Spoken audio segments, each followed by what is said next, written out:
नए साल में भी इस्राएली जारहियत।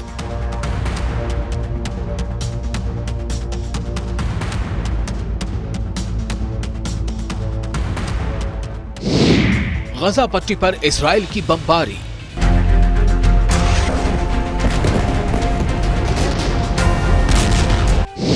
रफा क्रॉसिंग खोलने का झूठा ऐलान। 2026 शुरू, जंगबंदी की खिलाफ वर्जी जारी। नए साल की पहली सातों के साथ ही काबिज इस्राएली फौज ने गजा की पट्टी में सीज फायर और जंगबंदी के मुआहदे की संगीन खिलाफ वर्जियां जारी रखी। दोस्तों, मैं हूं विशाल और आप देख रहे हैं न्यूज़ 18 का सोशल मीडिया प्लेटफॉर्म। पूरी दुनिया में इस बात की खुशी है कि नया साल आ गया है। पूरी दुनिया के लोगों को इस बात की उम्मीद है कि नए साल में बहुत कुछ अच्छा होगा, अच्छे दिन आएंगे, लोगों के लिए बहुत खुशहाली की खबरें आएंगी। लेकिन गजा का क्या हाल है, हम आपको ये बताने जा रहे हैं। जुमेरात की सुबह 1 जनवरी 2026 से अब तक इस मुआहदे की कम अज कम 10 नई पामालियां यानी कि जंगबंदी का उल्लंघन दर्ज किया जा चुका है।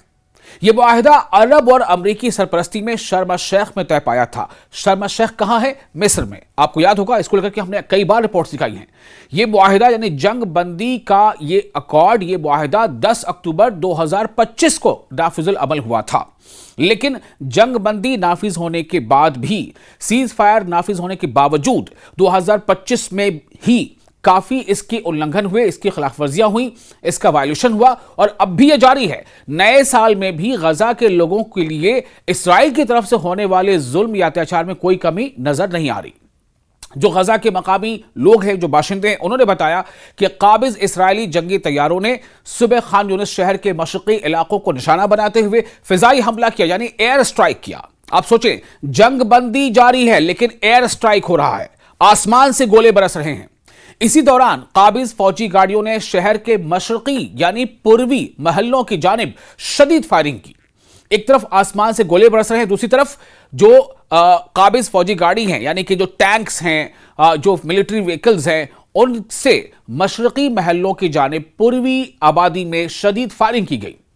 गजा की पट्टी के जुनूब में यानी दक्षिण में, गजा की पट्टी के साउथ में भी हालात कशीदा रहे।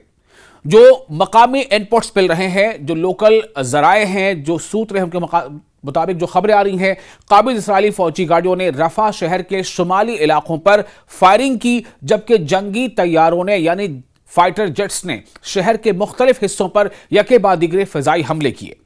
यह जारहियत सिर्फ जुनूबी इलाकों तक महदूद नहीं रही, बल्कि गजा शहर को भी निशाना बनाया गया। काबिज इस्राएली तोपखाने ने अल फताह यानी अल्तहाफ मोहल्ले के मशरकी हिस्सों पर गोलाबारी की और फौजी गाड़ियों की जानिब से अंधाधुंध फायरिंग की गई। इसी तरह जुमेरात के अलसुबह काबिज जंगी तैयारों ने शुजाइया मोहल्ले पर भी बमबारी की, यानी फाइटर जेट से बमबारी हो रही है और जो जमीन पर उसके जो टैंक्स तैनात हैं उनसे भी गोलीबारी की जा रही है। और इस फायरिंग में भी और तोपखाने के नए हमलों ने मशरकी मोहल्लों यानी कि पूर्वी इलाके में जो मोहल्ले आबाद हैं, वहां एक बार फिर आग और धुएं में वो पूरा इलाका लिपट गया। अब आप सोचें, आपको लग रहा होगा कि जंगबंदी नाफिज है, सीज फायर लागू है, तो ये बमबारी कैसे हो रही है और ये फौजी टैंक्स उन इलाकों में कैसे है। दरअसल जो पहला मरहला था, सीज फायर का जो पहला फेज था, उसमें इस्राएली फौज के उस इलाके को छोड़ने का जिक्र नहीं था। बस ये था कि जंगबंदी रहेगी, कोई फायरिंग नहीं होगी, लेकिन ये फायरिंग हो रही है। रफा क्रॉसिंग खोलने के दावे जो किए गए थे कि रफा जो क्रॉसिंग है, जो इजिप्ट से लेकर के जो रास्ता गजा की तरफ जाता है मिस्र से, उस क्रॉसिंग को खोला जाए ताकि जो इमदादी ट्रक्स हैं जिनमें ह्यूमैनिटेरियन एड के सामान लदे हैं, उनको गजा के अंदर दाखिला मिल सके। तो इसराइल ने यह दावा तो किया था कि हमने रफा क्रॉसिंग को खोल दिया, लेकिन यह दावा भी झूठा निकला, जैसा कि लोकल इनपुट से जानकारी मिल रही है।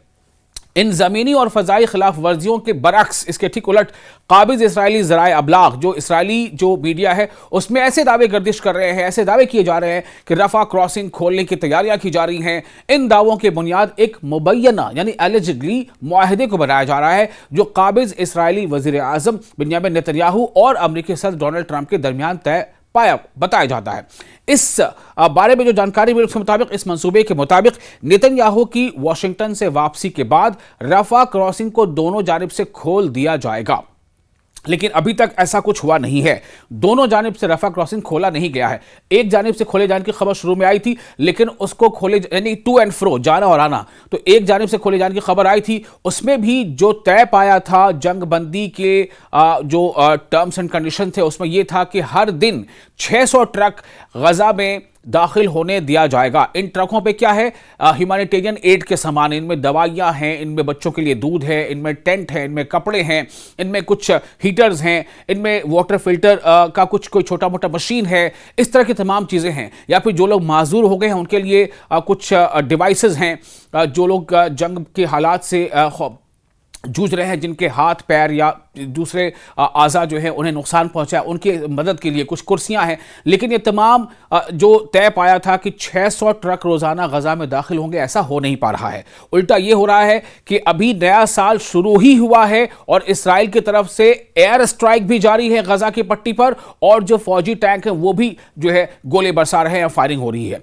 तो काबिज इसराइली नशरियाती इदारे, जो उनका मीडिया सेंटर है, वहां के मुताबिक गुज़िश्ता दिनों अमेरिका की जानिब से दबाव डाला गया ताकि काबिज इसराइल को क्रॉसिंग खोलने पर आमादा किया जाए, रफा क्रॉसिंग खोलने पर आमादा किया जाए। रिपोर्ट में कहा गया है कि इस हवाले से जल्द किसी बाज़ाब्ता ऐलान का इम्कान है, लेकिन अभी तक हुआ नहीं है।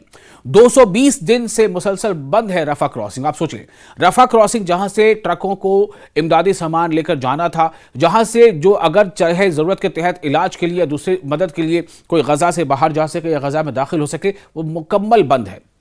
गजा की पट्टी की क्रॉसिंग से मुतालिक 2025 की एक खुसूसी शुमारियाती रिपोर्ट के मुताबिक काबिज इसराइल ने साल के दौरान 220 दिन तक तमाम क्रॉसिंग्स बंद रखे। अब आप सोचिए, 220 दिन तक ये क्रॉसिंग्स बंद रखी गई हैं, 365 दिनों में से 220 दिन तक।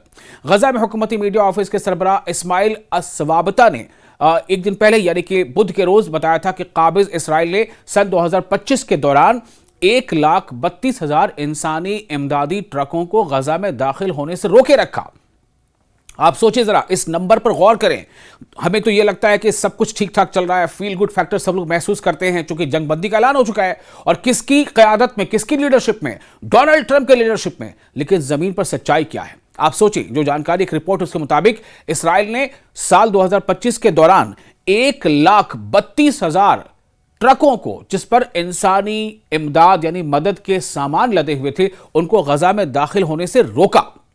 उनके मुताबिक ईंधन के 18,250 ट्रकों में से सिर्फ 1,460 ट्रक गजा में दाखिल हो सके। आप सोचें, 18,250 ट्रक जिनमें ईंधन था, उनमें से सिर्फ 460 ट्रक गजा में दाखिल हो सके। इसका नुकसान क्या हो रहा है? इसमें डीजल और पकाने की गैस भी शामिल थी। इसका नुकसान ये हो रहा है कि लोगों को पकाने के लिए गैस जो है वाफिर मकदार में नहीं मिल पा रहा है। इसका नुकसान क्या हो रहा है कि यहां तक कि एम्बुलेंस जो है वो फ़ाल नहीं है। एम्बुलेंस का आना जाना, एम्बुलेंस का चलना रुक गया, चूंकि उसके लिए डीजल वहां मुहैया नहीं हो पा रहा है। इसराइल ऐसे ट्रकों को गजा के अंदर दाखिल नहीं होने दे रहा है। तो एम्बुलेंस भी जहां है वो पड़े हैं। एम्बुलेंस तक इस लायक नहीं रह गए थे कि उनमें डीजल भरा जाता और वो अस्पताल तक ले जाते मरीजों को, या अस्पताल से कहीं और पहुंचाते।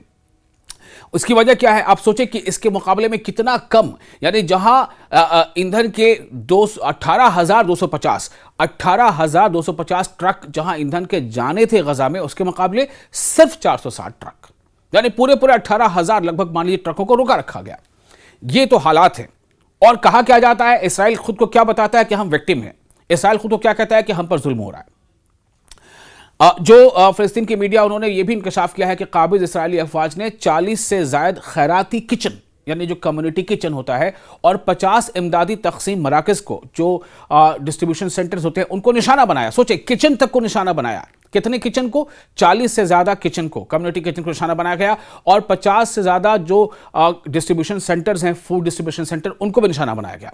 2025 के दौरान 500 इमदादी कारकुन और रजाकार शहीद भी हुए, जो वहां की मीडिया से जानकारी मिल रही है। आपको ये बता दें कि काबिज इसराइली अफवाज मई 2024 से रफा क्रॉसिंग के फलस्तीनी हिस्से पर काबिज हैं। रफा क्रॉसिंग जो है, जहां से इसराइल से माफ कीजिएगा, मिस्र से लेकर के गजा तक का जो आने जाने का रास्ता है, गजा के लोगों के लिए दुनिया के बाहर यानी दुनिया के दूसरे हिस्से में जाने का एक बड़ा जो रास्ता है वो रफा क्रॉसिंग है। तो उस पे सन 2024 से रफा क्रॉसिंग के फलस्तीनी हिस्से पर कौन काबिज है? इसराइल काबिज है। इसराइल ने कब्जा जमा रखा है। इस दौरान क्रॉसिंग की इमारतों को तबाह किया गया और सफर की आमदोरफ्त मुकम्मल तौर पर बंद कर दी गई, जिससे गजा की पट्टी में इंसानी बहरान शदीदतर हो गया। इसका सबसे ज्यादा असर मरीजों पर पड़ा जो इलाज के लिए बाहर जाने से महरूम रह गए। यह सब कुछ इस नस्लकुश जंग के दौरान हो रहा है जो 2 साल से ज्यादा अरसे से गजा पर मुसल्लत रहा। आप सोचें, गजा से कोई अगर इलाज के लिए बाहर जाना चाहता हो, लेकिन जो उसका एग्जिट गेट है रफा क्रॉसिंग वो बंद है।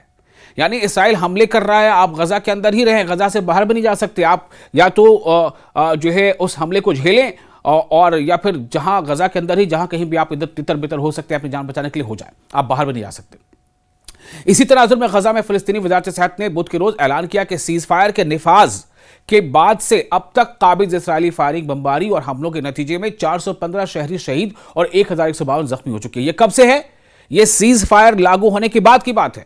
यानी 11 अक्टूबर 2025 से जो सीज फायर लागू है, उसके बावजूद इसराइली हमलों में जो जंगबंदी की खिलाफ वर्जी, जंगबंदी के उल्लंघन करते हुए हमले किए जा रहे हैं, उसमें 415 से ज़्यादा लोग जो है वो मारे गए हैं गजा में और 1150 से ज़्यादा लोग जख्मी हो चुके हैं।